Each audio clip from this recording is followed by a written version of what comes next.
पुणी दुई दिनिया ओडिशा गस्तरे आसिबे प्रधानमंत्री नरेंद्र मोदी। आसंता 10 रे भुवनेश्वर मोदी करिबे रोड शो।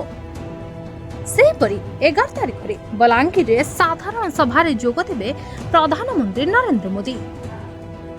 सेहीपरि पूर्व सूचना मुताबक आसंता काली अर्थात 5 तारिख राति ओडिशा आसुछन्ती प्रधानमंत्री नरेंद्र मोदी।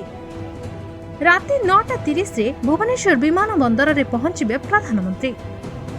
भुवनेश्वर रे पहुंचबा परे बीजेपी पक्षरु मोदी को दियाजिबो भव्य स्वागत संबर्धना।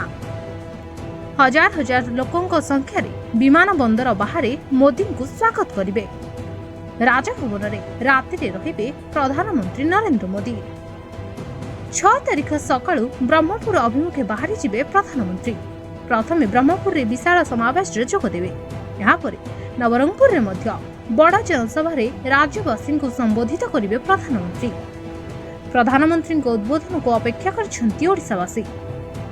ओडिया अस्मिता भाषा साहित्य और संस्कृति विपद रे पड़िथिबा कथा कही सारिछन्ती मोदी।